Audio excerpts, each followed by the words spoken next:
خلوص اور اچھائی صرف الفاظ میں نہیں، اپنی نیت اور فطرت میں بھی پیدا کریں تاکہ آپ لوگوں کے عیب نہیں، ان کی خوبیاں دیکھ پائیں۔ تقدیر کے لکھے پر شکوہ نہ کیا کرو، آپ اتنے عقل مند نہیں جو خدا کے ارادے سمجھ سکے۔ یا اللہ مجھے آزاد کر میرے نفس کی بندش سے۔ اللہ کو وہ لوگ بہت پسند ہے جو دنیا والوں سے نہیں اللہ سے مانگتے ہیں۔ جو کہانی اللہ کے سپرد کی جاتی ہے وہ کہانی کا اختتام کبھی اداس نہیں ہوتا۔ میرے بندوں کو بتا دیجئے کہ میں غفور بھی ہوں اور رحیم بھی ہوں۔ اے میرے رب مجھے ہر اس چیز اور شخص سے دور رکھ جو مستقبل میں میرے لیے دکھ اور پریشانی کی وجہ بنے۔ آمین ثم آمین۔ صرف انسان ہونا کافی نہیں، انسان کے اندر انسانیت کا ہونا بھی ضروری ہے۔ جس چھاؤں سے عزت نفس زخمی ہو اس چھاؤں سے دھوپ بہتر ہے۔ کسی بھی بات اور کام سے پہلے علم ضروری ہے۔ اللہ کی محبت ہو، نماز سے عشق ہو، دعا پر یقین ہو، صبر کی راہ ہو تو منزل کا ملنا یقینی ہو جاتا ہے۔ اپنا رابطہ اپنے اللہ کے ساتھ مضبوط رکھو، یہ وہ رشتہ ہے جو مشکل میں کبھی تنہا نہیں چھوڑتا۔ کسی نے پوچھا غرور کیا ہے؟ جواب ملا خاک سے بنے انسان کا اپنی اوقات بھول جانا۔ محبت کبھی خاص لوگوں سے نہیں ہوتی، جن سے ہوتی ہے وہی خاص بن جاتے ہیں۔ جب تم رب کی چاہت میں سر جھکا دو گے پھر وہ بھی تمہاری چاہت کے لیے کن کہہ دے گا۔ اللہ کا شکر ہے میرا دین اسلام ہے، وہ دین جو ہر برائی سے روکتا ہے، ہر اچھائی کی دعوت دیتا ہے۔ اور جب تم بے سکون ہو جاؤ تو اپنے رب کی طرف پلٹ آؤ۔ جو شخص قرآن کریم پر ہے اور اس پر عمل کرے اس کے والدین کو قیامت کے دن ایک تاج پہنایا جائے گا جس کی روشنی آفتاب کی روشنی سے زیادہ ہوگی۔ یا اللہ میری سن لے، مجھے چن لے۔ میرا اللہ دیر تو کرتا ہے مگر کبھی مایوس نہیں کرتا۔ زندگی نے دو چیزیں ضرور سکھائی ہیں، ایک تو اپنے میں خوش رہنا، دوسرا اپنے خدا کے سوا کسی سے کوئی امید نہ رکھنا۔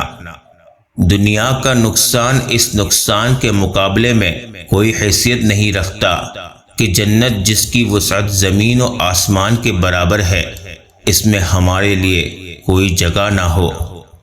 ہمیشہ یہی سوچ رکھو کہ مجھے میرے اللہ نے بہت کچھ دیا ہے، اگر مجھے میرے اعمال کے مطابق ملتا تو میرے پاس کچھ نہیں ہوتا۔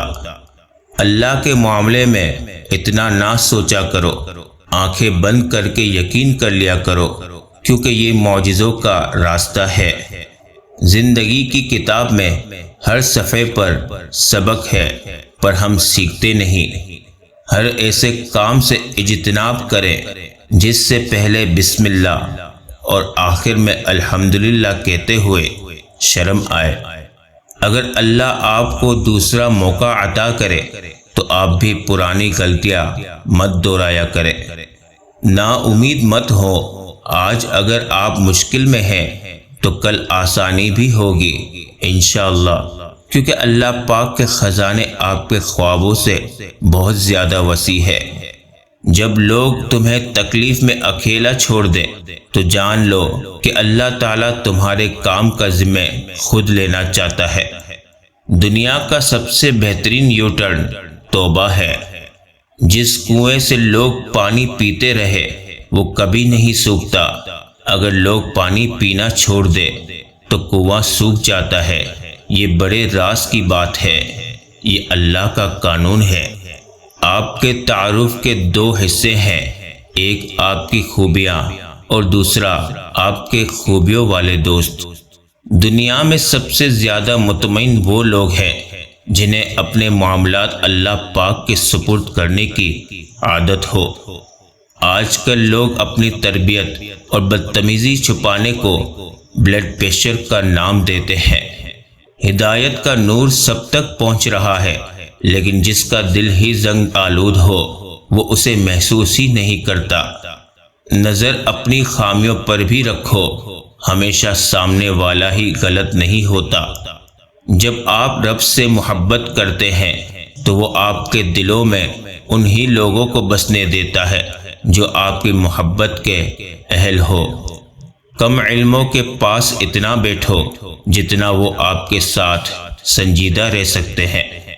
کتنا خوبصورت احساس ہے کہ ہم اللہ تعالیٰ سے اپنے دل کی بات کرتے ہیں اور وہ سب کچھ پہلے سے جانتا ہے، لیکن پھر بھی ہمیں سننا چاہتا ہے۔ غلط دروازے بند ہونا ضروری ہوتے ہیں صحیح دروازے کھلنے سے پہلے، اس لیے جب کبھی ہر کھلا دروازہ بند ہو جائے تو سمجھ لو اللہ نے کوئی خاص انتظام کیا ہے۔ اللہ معاف کرتا ہے، ہم انسان معاف نہیں کرتے۔ یہ سارے گڑھے جس میں ہم گرے ہوئے ہیں یہ اللہ نے نہیں کھودے، ہمارے کھودے ہوئے ہیں۔ اللہ تو عیب پر پردہ ڈالنے والا، بخشنے والا ہے۔ اس کی سب سے بڑی صفت ہی بندے سے اس کی محبت ہے۔ ہم غلطیاں انجانے میں کریں یا از خود، ان کی سزا ہم کو برابر ملتی ہے۔ اس درد سے ہمیں بھی واقف ہونا پڑتا ہے جو ہم دوسروں کو دیتے ہیں۔ جس کو یقین آ جائے اللہ پر، اس کی حکمتوں پر، اس کے فیصلوں پر، وہ کبھی نہیں ٹوٹتا، کبھی نہیں گرتا اور کبھی نہیں جھکتا۔ بالکل خاموشی سے کوئی شکوہ نہیں۔ اللہ پر یقین رکھیں کہ حالات بدل جائیں گے، نہ بھی بدلے تو پھر کیا، میرے رب کو بہتر پتہ ہے، یقیناً اس میں بہت بھلائیاں ہوں گی۔ زندگی میں دکھ جس شدت کا بھی ہو، اللہ نے آپ کو آپ کے حصے کا سکھ بھی ضرور دینا ہے۔ آپ کا حساب کتاب شاید غلط ہو جائے، لیکن اس کے پاس سارا حساب کتاب بالکل اپنی اصل حالت میں موجود ہے۔ وہ اگر دکھ سے گزار رہا ہے تو سکھ بھی اس کے در سے ہی ملے گا۔ زرد پتے جہاں سے اترے ہیں سبز پتے وہیں سے نکلیں گے۔ دنیا داری دیکھی جائے تو عورت کی شادی سسرال والوں سے ہوتی ہے۔ دین کو دیکھا جائے تو عورت پر سب سے زیادہ حق شوہر کا ہوتا ہے، مگر ہمیشہ سے عورت کو شوہر سے زیادہ سسرال والوں کو خوش رکھنا پڑتا ہے۔ معاشرے کو پاکیزہ بنانا ہو تو اصلاح اپنے آپ سے شروع کی جاتی ہے۔ اگر ہر کوئی دوسرے کی اصلاح کی فکر تو رکھے اور امیج بنا بنا کر شیئر کرتا رہے، لیکن اپنی اصلاح سے غافل ہو تو بات کا وزن نہیں رہتا۔ اس لیے جب معاشرے کی اصلاح کرنی ہو تو پہلے اپنے قول و فعل کو درست کیجیے، پھر معاشرے کو دعوت دیں۔